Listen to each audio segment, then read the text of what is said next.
Welcome to the first edition of Game Time with Marco 2025. It's nice to be back. I missed you guys. I hope you missed me as much as I did. And this year we are back with a bang.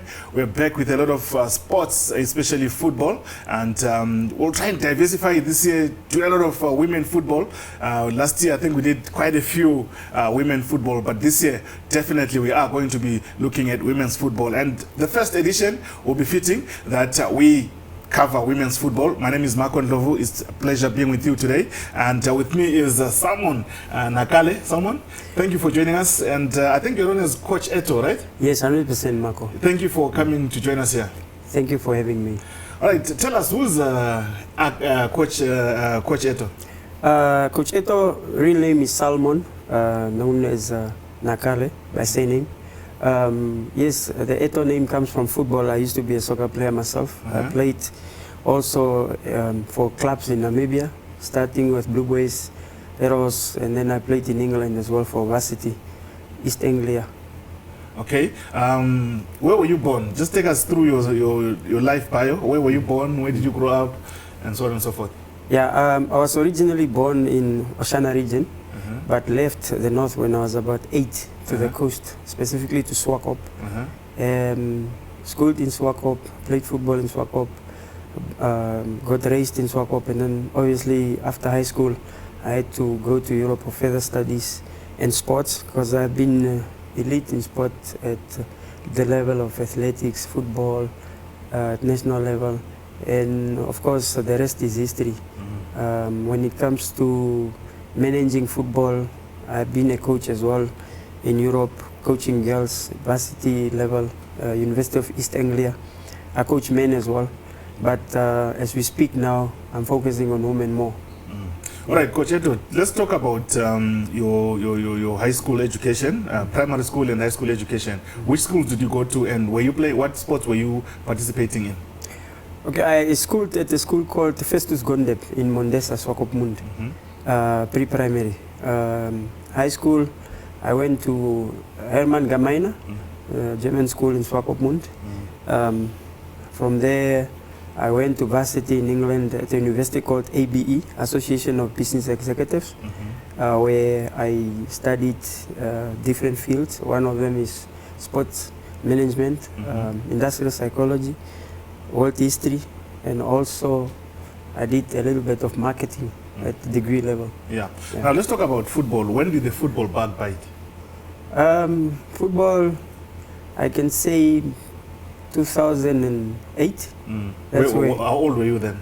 Roughly, or what grade were you doing? Yeah, I was on varsity. University? Yes. Yeah.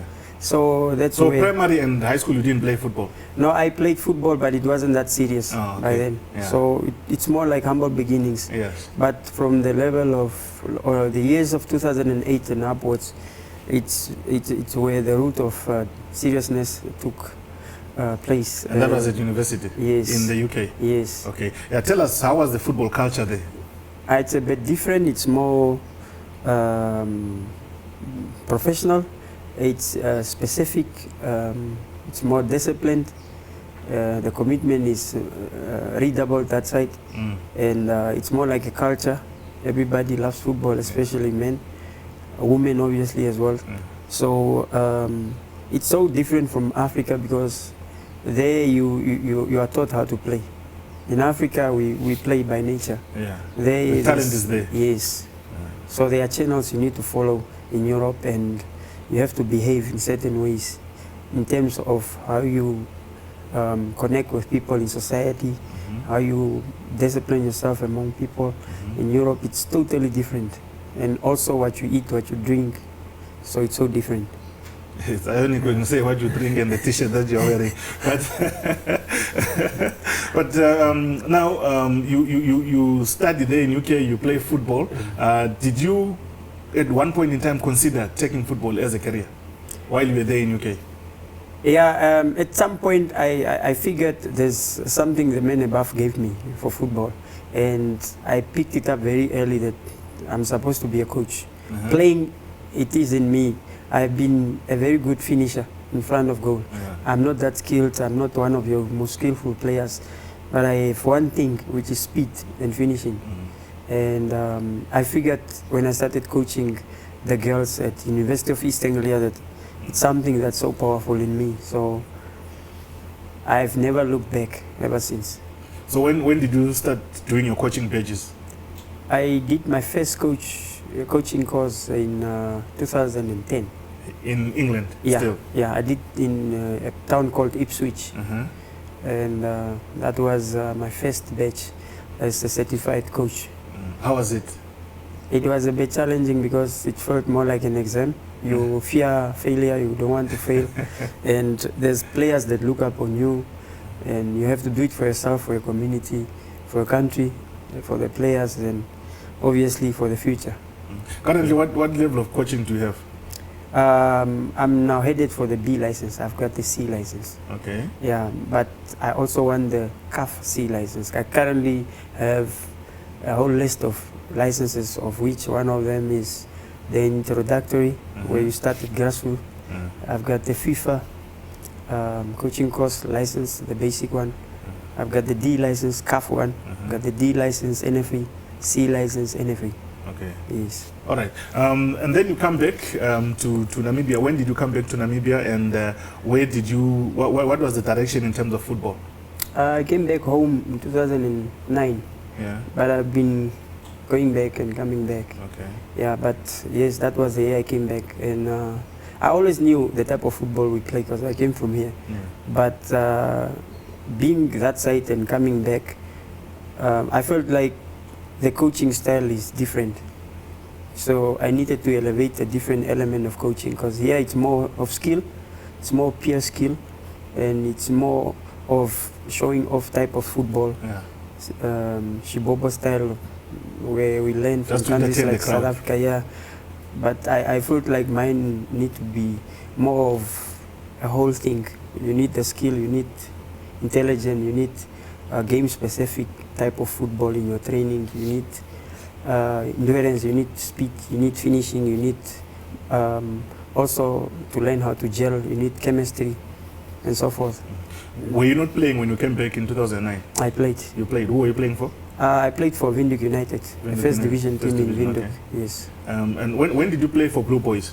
I played for them straight from the academy, because Blue Boys have an academy and a senior team. Okay. Yeah. So from primary school, high school, Yep. and then before you left for university. Yes. Now you come back and you see, you identify all these differences between what's happening in Namibia and what's happening in the UK.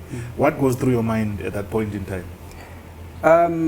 As a young person coming from Namibia, obviously you are excited going to the UK because we watch the Barclays and we have a lot in common. We speak English in Namibia, they speak English that side, and there's a lot of learning also that we've been learning already through our educational system. Like, for example, we follow the system of IGCSE, and going that side, I also had an obligation of study. So yeah, the difference was huge, but I enjoyed it as well. I view it as or experienced it as an experience of a lifetime. And also, you know, I needed to obtain my objectives and bring it back home, plow back into our community as I'm doing today. The idea of coaching, did it happen to you that let me coach maybe a Premier League club, or let me go to the university and coach maybe University of Namibia or NAST as it was NAST as it was called that time? Yeah, those thoughts are always there for a coach, because I mean, if you're a coach, you want to grow, you want to climb the ladder. I had no doubt in my mind it will happen someday at some point, because currently as we speak, I'm managing players, sometimes even doing pre-seasons, off-season, that are playing for our country, men and women. And I ask myself, if I'm coaching players in Europe, why should we be rocket scientists in our own country? So yes, the dream of coaching Premier League teams has always been there. And the current team I'm coaching now, of ladies, it's at the level of Women's Super League, which is Premier League. We will get to the ladies team, but before we do that, and once again, the difference is, how then do we now, as a country, you have been there, you have seen what happens there, you come back here, you know what's happening here, and you see what is happening. You train these players off season. What do you think we should do for our players to reach those levels? Obviously, the skill is there, the talent is there, but you mentioned commitment, you mentioned the training, you mentioned the lifestyle. What must we do to enforce those other missing links within our players? The first thing, first most that we need to start is we need to ensure we've got facilities. Of which there's there's a lot of question marks regarding facilities in our country. I think it's evident everywhere, not only in Windhoek. And we need also to make the sport professional. Even if it is not at the A level of professionalism, we need to bring it at a level. We need to get corporate businesses on board. And we need to go back to Coca-Cola leagues for under 20, under 16, because you need to nurture young players for you to have senior players. We need to connect with regional leagues and regional level of football before we go to the federation, because that is your core. And if we can get those aspects right, I think we will have a huge number of players that we can choose from, because for you to have the best players in the country, you need to have a lot of them, because as a soldier you need to shoot a lot of soldiers in front of you. If it is limited, then you have issues in terms of quality. You're talking about broadening the pool of players. We saw recently the Namibia Football Association has introduced Division 3 for men. It's something that was not there. Our clubs were just Division 1 and Division 2. How important or how imperative is that? Division 3 is pivotal to our football, because it also gives a chance to the players that are on the street to play, because that's additional division you are bringing on board. So it's a whole new level, and it's a whole new discovery of players that were never playing before, because we limited the divisions, and it's more of our new level of grassroots. And it also brings that excitement of something new.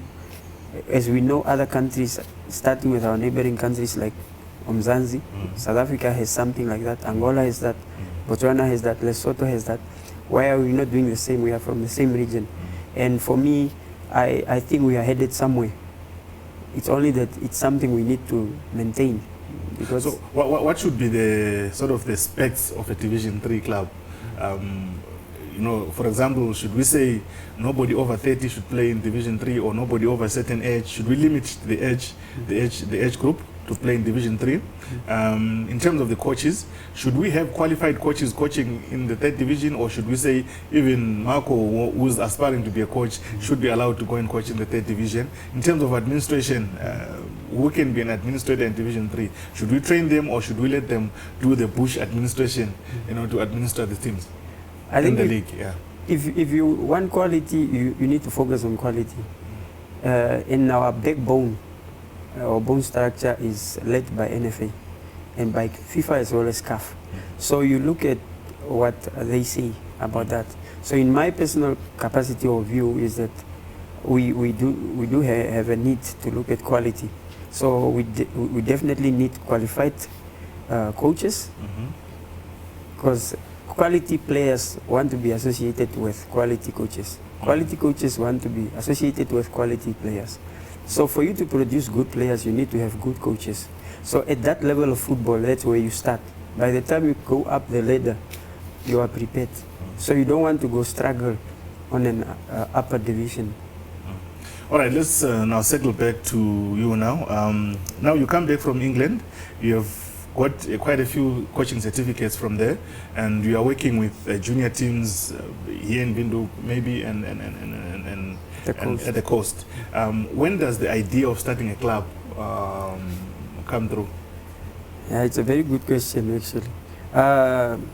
Like I said, I've been managing girls in Europe, but when I came back home, football is love. So I used to go and watch football at stadiums, and there's a lady in this country which is, to me, a blessing from the most highest, called Jackie Shipanga. So she introduced me to women football and asked me to start helping out with an academy team called the GFA. Girls Football Academy at NFA. So that was the first attempt at coaching. And of course, 6 months later, I started developing the idea of establishing a club that I finally established in 2019, that's 6 years ago, called Aros Ladies. Where was Aros Ladies established? Aros Ladies is basically girls from Erongo, mainstream Wolfish Bay and Swakopmund. But it's a club based in Windhoek. But all those players, 80% of them are from Swakopmund and Wolfish Bay. But the rest are from Hobabes and a few from Windhoek and the north. But it's predominantly Swakop and Wolfish Bay. So it's safe to say it's a club that was established in Wolfish Bay? Yes. All right. What were the objectives of establishing Aros? I saw that FIFA had an objective to develop women football across all the 54 countries in Africa. And I felt like we don't have enough women Super League teams in Namibia or women Super League clubs. And there was a need for me to add value to that, knowing that I'm a GFA. Yes. All right. And you established the club. Where were you playing? Did you originally come to the Super League, or you first played in the Erongo Regional League? By then, those structures were not in place, basically. But the Women's Super League itself already requested that we should enlarge the number of teams in their division. So 3 clubs came on board, of which Aros was one of them, plus Ramblers by then, currently known as Windhoek City, and Okahanja FC. So we were among those 3 teams that applied to join the Super League. What were the challenges that you faced then? The challenges by then was first to get players, because you fear to become the whooping girls in that league. Yes. And then of course to train them, and time was limited. Finances, obviously, facilities, accommodation for the players, getting the right players with the right mentality, with the right discipline.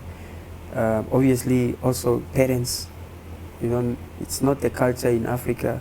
Namibia is one of them, not to convince those parents for the girls to play soccer. So it was a bit of a mountain to climb, of which most teams are still going through the same experience. So those were huge challenges. But yeah, we knew what we wanted to achieve, and we knew it was possible. There was no turning back. Yeah, and then you established the team, you joined the Super League. Yeah. Take us through the first year in the Super League. How tough or how easy was it? Actually, our first game we won in the league. Because who were you playing? If I'm not mistaken, we played a team called Namib Daughters from the coast, from Swakopmund.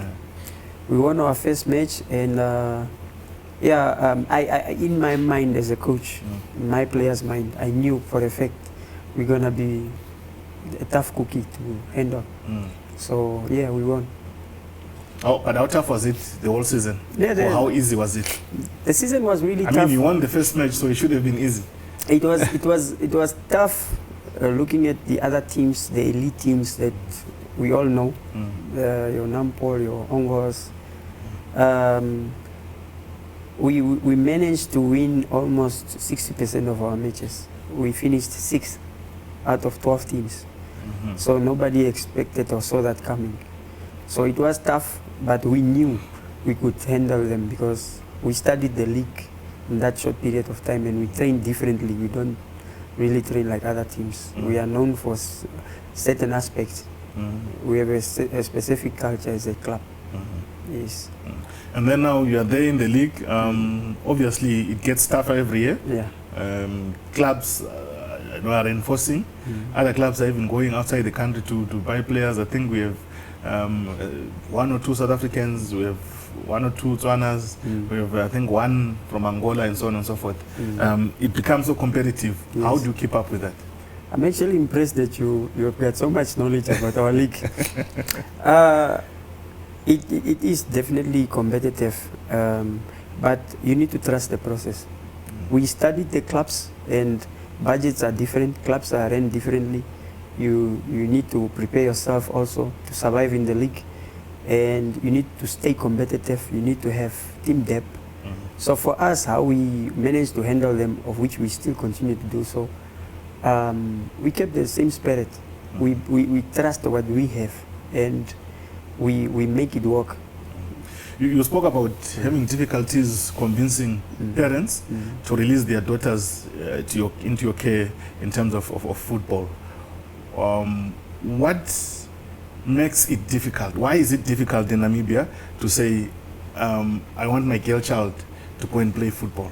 As a parent, with your engagements with the parents, what do you think influences that? Perspectives over certain things can draw a picture that is not, portraying what the real image is. In Namibia specifically, some parents will not do what we expect them to do. For example, giving you her child or his child, because they have certain things they believe. Football is not for women. Some people believe like that. It's a cultural issue. Yes. But now, how do we demystify that cultural thought to say, parents should now be able to accept that even our girl child can play football? How do we change that mindset with our parents, especially in the rural areas, especially outside Windhoek, outside the coast, and so on and so forth? How do we plant that seed into the head of a parent to say, allow your child to play football? Football is a good sport as it is for a girl, as it is for a boy. Yeah. It's something that you need to take very slowly, because if you push it to parents, it might backfire.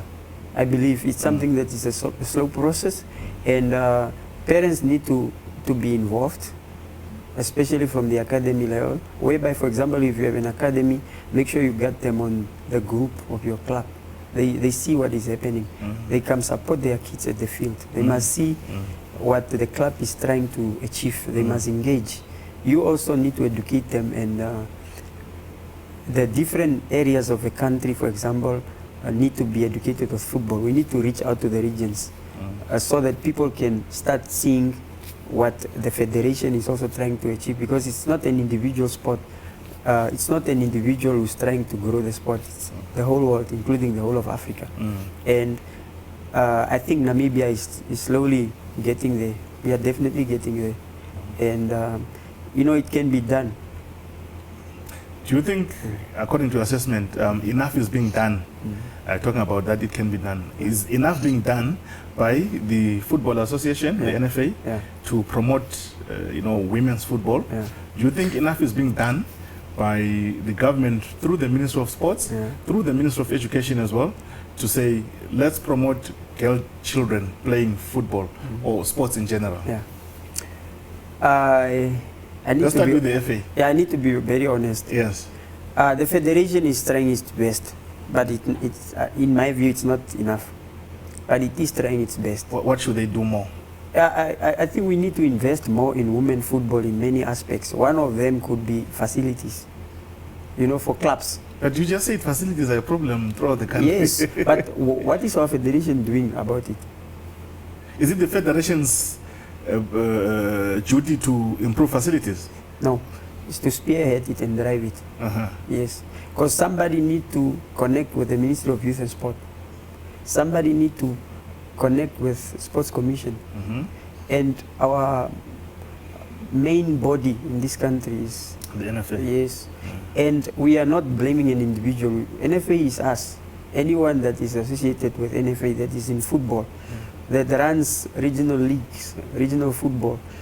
Obviously the employees at NFA itself, the president, we work as a team. We need to engage with one another and, come up with a plan and approach these people that are in charge of coming up a stadium, for example, or, leading our football and sport in general in a good direction. So as a club, you can't stand up yourself and go to the Ministry of Sport and say, can you please help us to come up with a stadium? Sports is not, prevailing in Namibia. So you need to go through a certain body. Same with other sports codes. Okay, just to cut you there, going through certain bodies, I mean, we know that government or the corporate world, the public sector, the private sector, they they seem to be interested in investing in facilities for sports. Yeah. I mean, if we look at the past 20 years in Namibia, how many sports facilities were built? You can count them in one hand, you know, 100%. not only in football, but all the other In general, sports and codes, the 56 sporting codes that we have in the country. What other alternative do we have?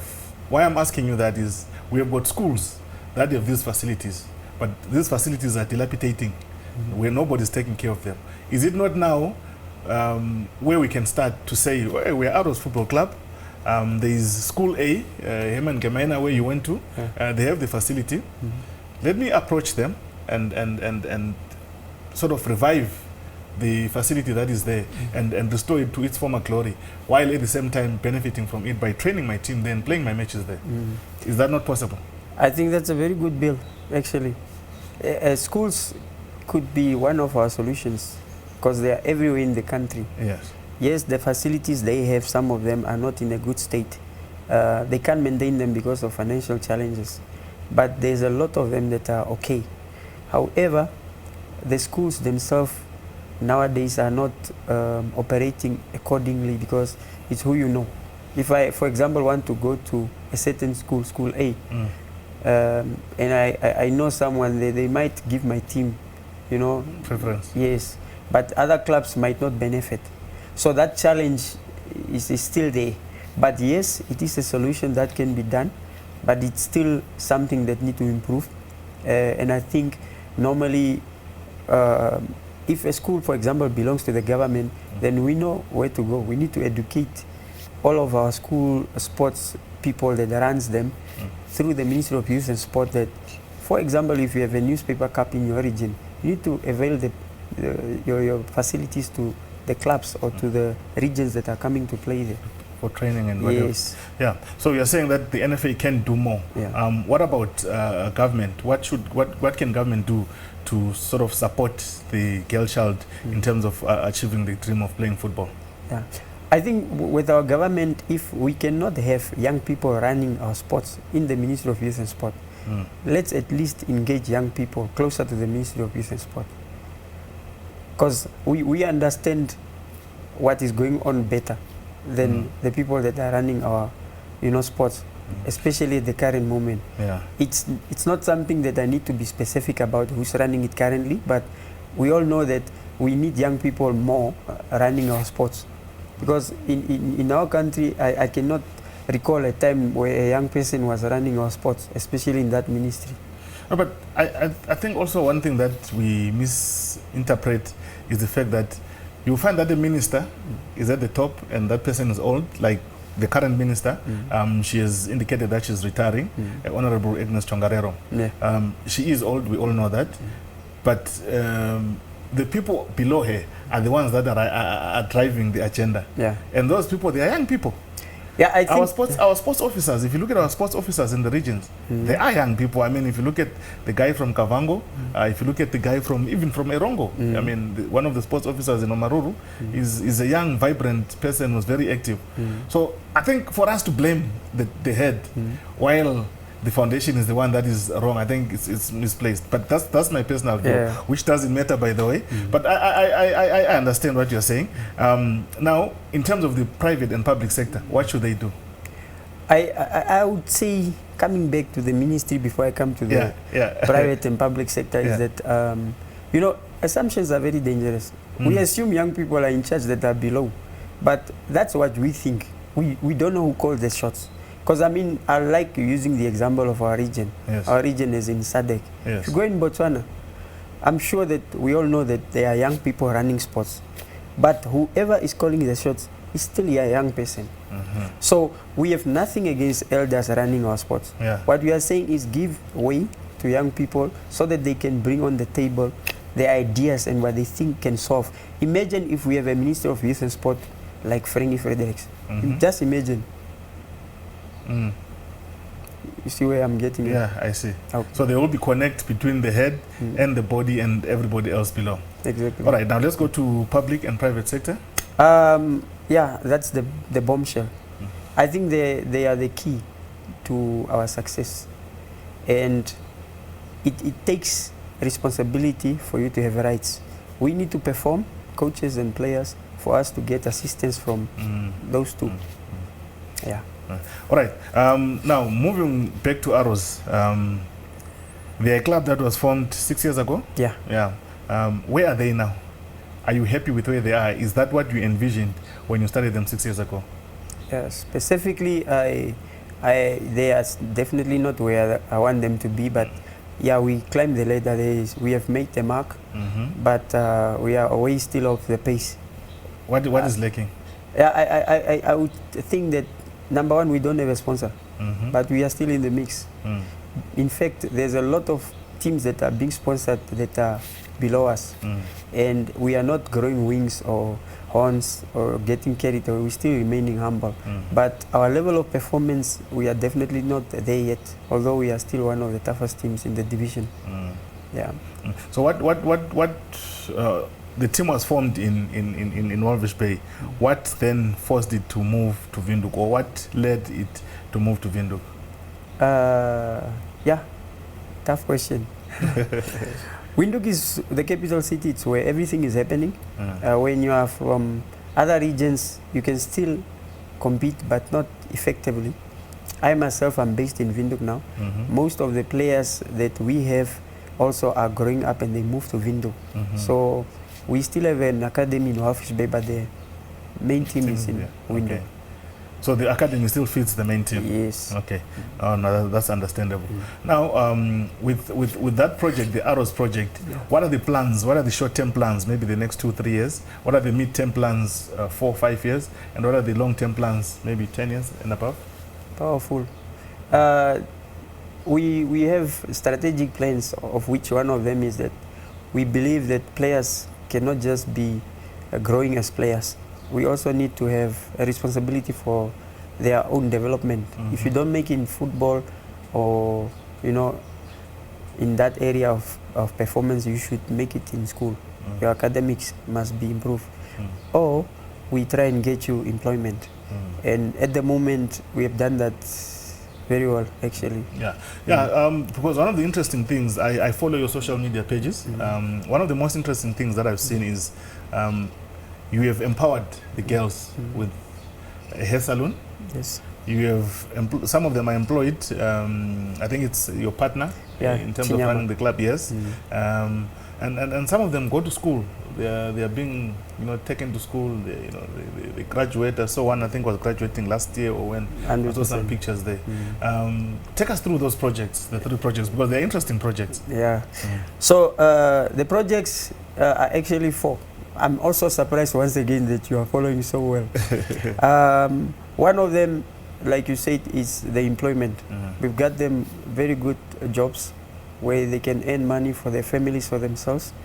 And what kind of jobs? They are employed at one of my partner's practices of a very good friend of mine called Munashe Chinyama. And he owns a practice where we employ these girls doing physiotherapy. Also, by the way, Munashe Chinyama was part of the Brave Warriors team, I think, that went to Egypt as a physiotherapist under Ricardo Manetti. He was part of the Brave Warriors technical team that went to Egypt for the Africa Cup of Nations. I think it was 2018 or 2017, 2019, thereabout. I'm not so sure. 100%. And how we met with Chinyama is that being part of the national team also as a fitness coach, he has been the physio also, like you said. But I met him in 2021 where we went to Burundi, and our friendship just kick-started from there. So the project of the employment obviously materialized, and we got almost up to 6 girls employed there. And they are. So that's project number 1. Yes. Which one is the second one? The second one, we got them at varsities. If you don't finish school, we take you to NAMCOL or you repeat. And if obviously you are struggling with finances, we would help you to apply for sponsorship. So we have a lot of girls at universities like at NAST, at UNAM, at IUM. How many in numbers? You told us there are 6 at the at the physiotherapy. Yes. Who are working there? Yeah. How many are at school roughly? University, we've got about 5. 5? Yes. Okay, Yeah. that's a huge number. Yeah, we got them also in normal school itself. Some of them, when they joined Aros, were not at school. Okay. And how many are those that are probably at that school. are repeating and so on and so forth? Yeah. They're 7. They're 7. Yes. Okay. And the next project, the third one? Yeah, the third project is that we also now started playing a movie, a documentary. A documentary, yes. Yes, just for people to understand us more, and to hopefully also get the people to understand women football.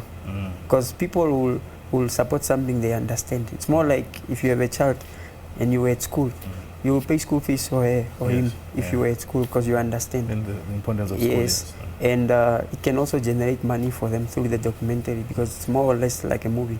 Tell us about this documentary. What inspired the idea? I think you'll be the first club in the country to have a documentary that looks at the journey of the club and explains the core values of the club and paints really a big picture of what is happening behind the scenes. Yeah. Part of coming up with a movie was actually to bring awareness of women football, understanding our projects, understanding the girl child, and also, to liven up women football in general because it's still something that is less marketed. Little is known about women football. There's a difference between, in my view, knowing women football and also experiencing it. And understanding and it. also hearing it. Some people just hear about it. Others obviously know it because they are involved. Understanding the women football game is also key. But I would say also we came up with this idea because we also want it to be gone beyond borders, abroad and overseas. We would want people also to understand that Namibia is also on board. Europe has already elevated their game, especially with women football. Africa is still in that thunder. So what is the aim of this, besides elevating football? What are the other aims of this documentary? What do you want to sort of reap out of this documentary? What do you want to gain from this documentary? Besides obviously making football out there, making people understand and so on and so forth. Yeah. I want people to know our club. They must understand what we are doing. And I also want to make sure that my players themselves understand this game even way long after we are gone. And it should be something that will benefit the club also. How? Positively. We spoke about corporate businesses. They can come on board when they see these things because sometimes talking is not enough and hearing, but seeing it is something else. You perceive a different picture. So you are hoping to lure 1 or 2 sponsors 100%. using the who did you work with for the production of the documentary? We work with a lot of experienced people actually. One of them is Tutu Mungoba. A few qualified guys in the camera business, like the ones in the studio.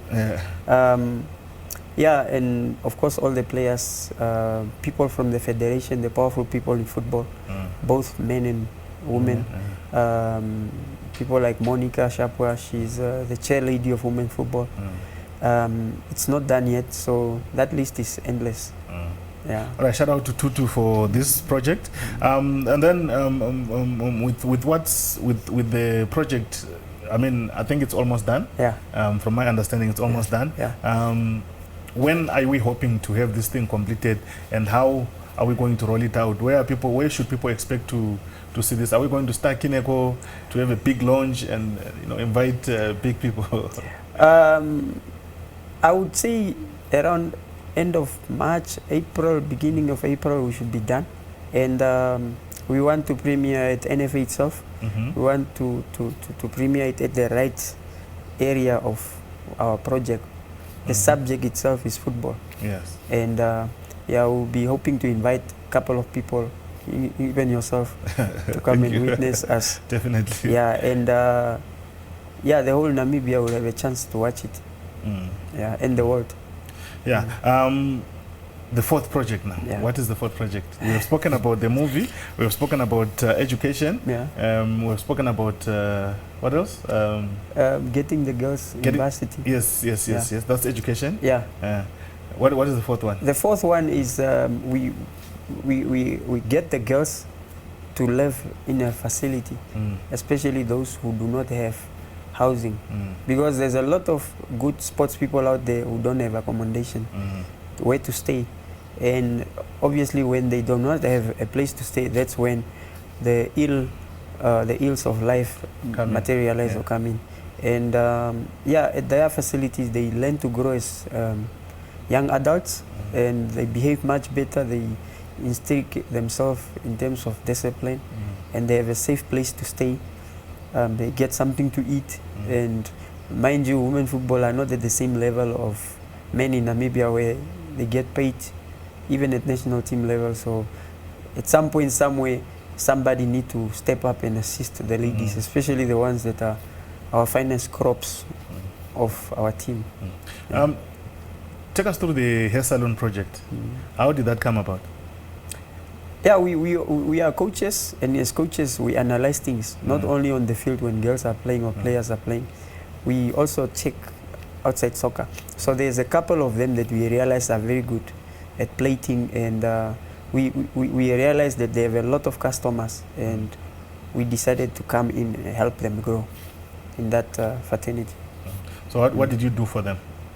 Okay, one of the things we did is we utilized one of the facilities, for example, to create space for them to have customers to come there. Oh, so they have a hair salon? Yeah, where you can just call and come there and get plated, or people can come to you and plate you. And the money goes into their pockets, not the club's pocket? Yes, for them to cater for themselves.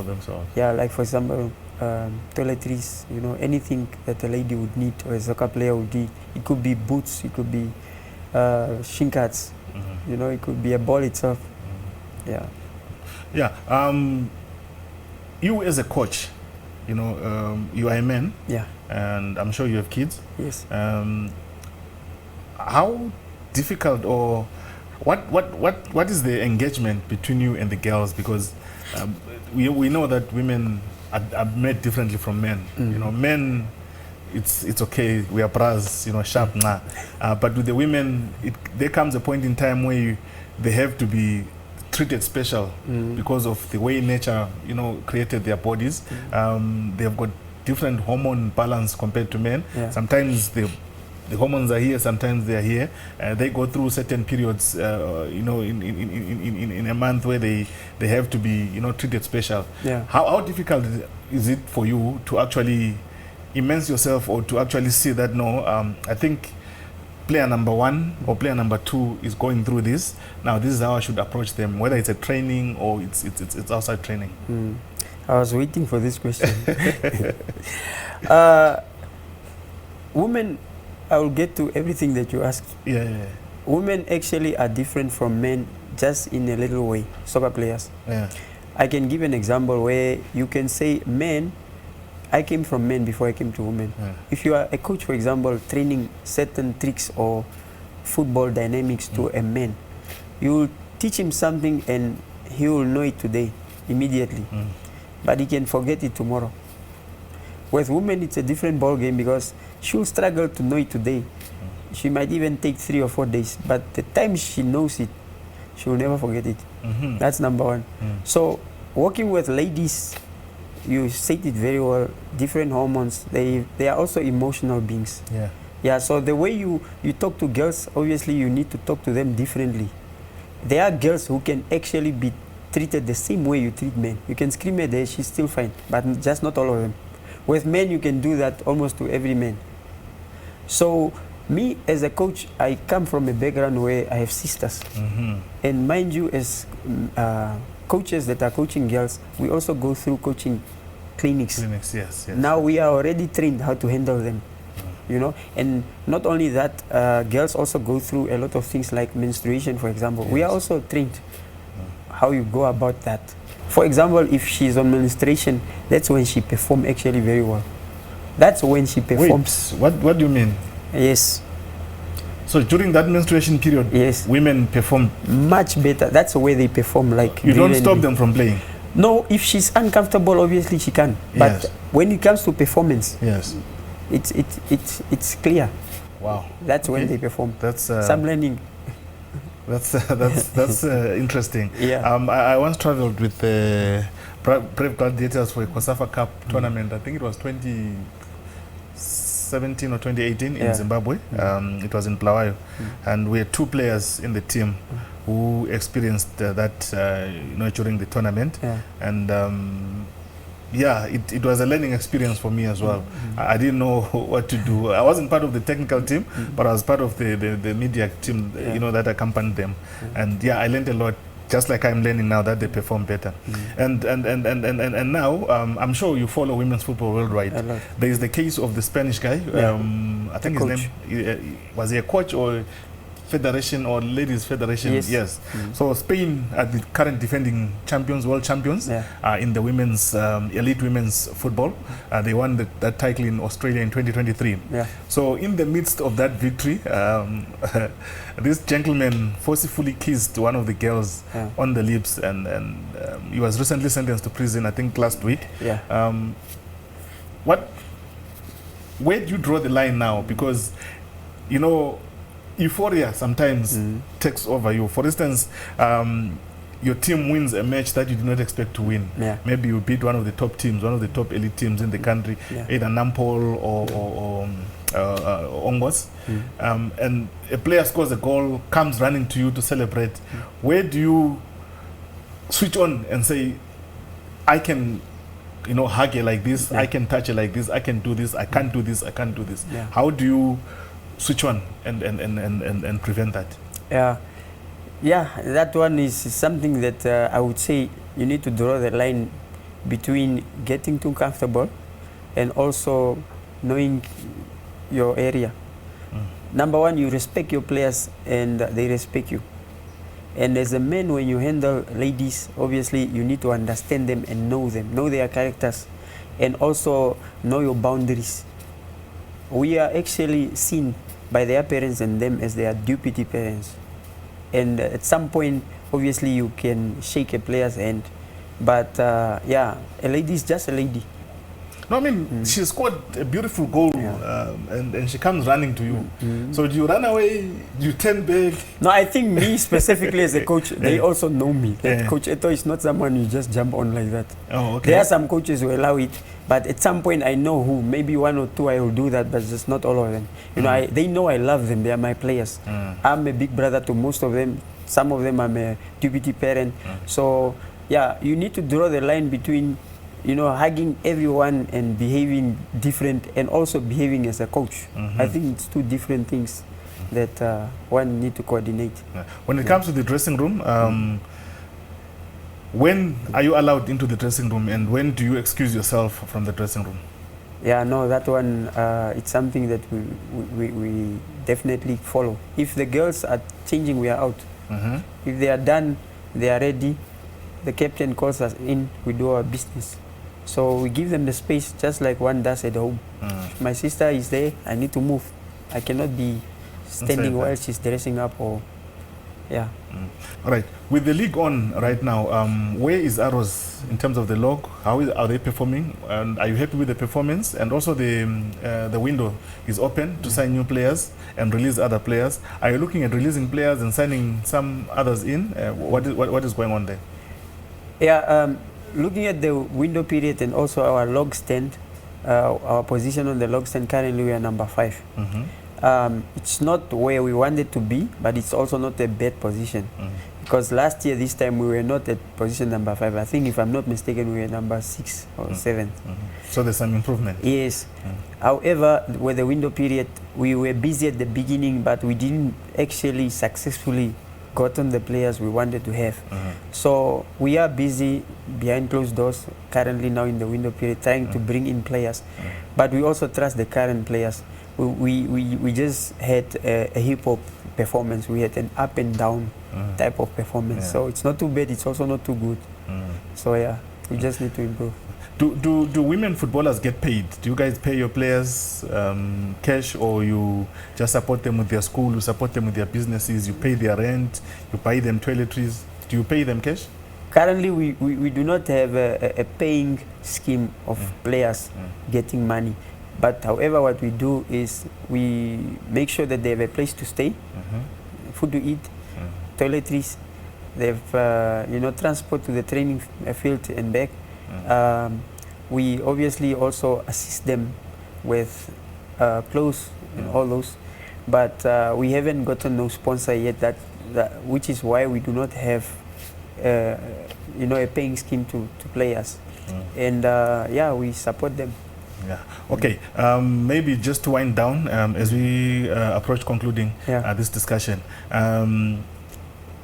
What are the plans, going forward in terms of, obviously there is the launch of the documentary that will see everybody knowing what's happening at Aros. Yeah. What are the plans in terms of inspiring not only Aros but other players in the country to actually take football serious? Not those that are playing in the league, but those that are in the villages to actually take football up.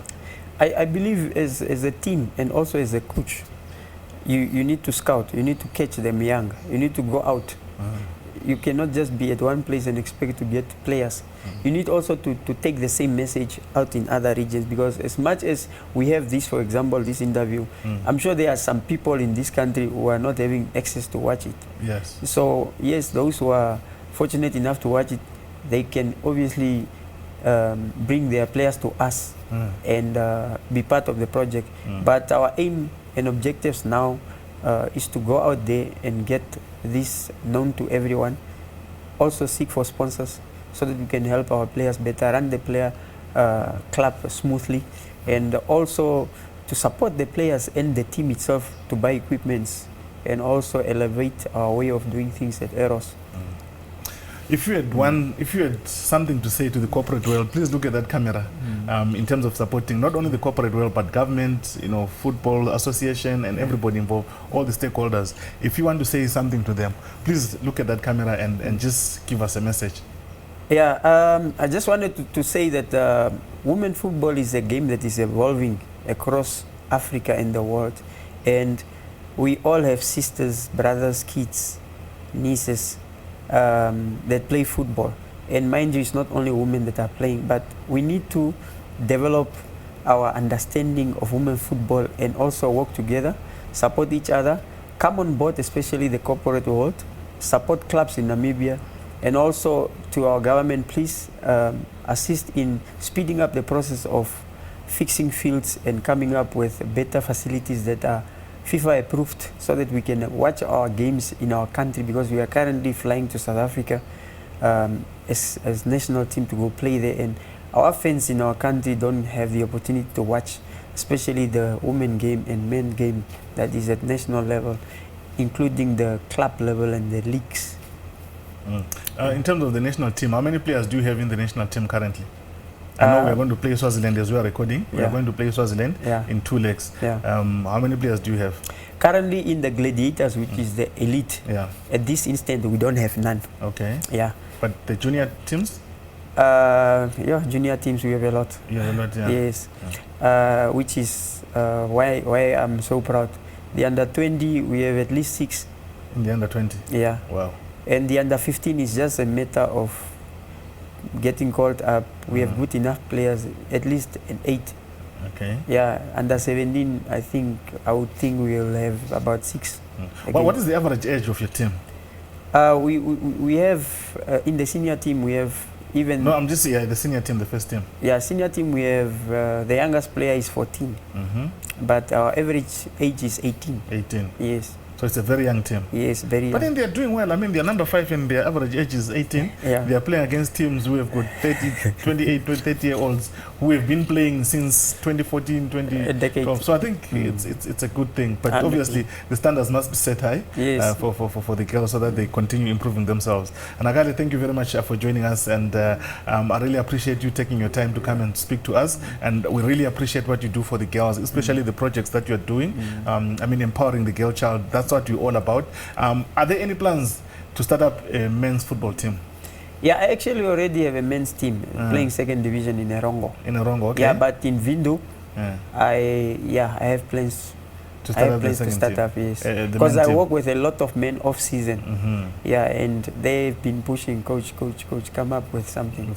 Yeah, very good question once again. I'm also honored to be with you guys. Thanks for having me. And I appreciate also the interview because it doesn't come on a daily basis. Yes. Yeah. All right, that was it. We're speaking to Nakale, Salmon Nakale, aka Eto, Coach Eto, the owner of Aros Ladies Football Club, who are currently competing in the FNB Namibia Super League, which is, I think, midway through the season, and they're currently sitting 5th on the log. And yeah, we appreciate his time here. We'll be back again next time with another edition of Game Time with Marco. I'm out. Peace.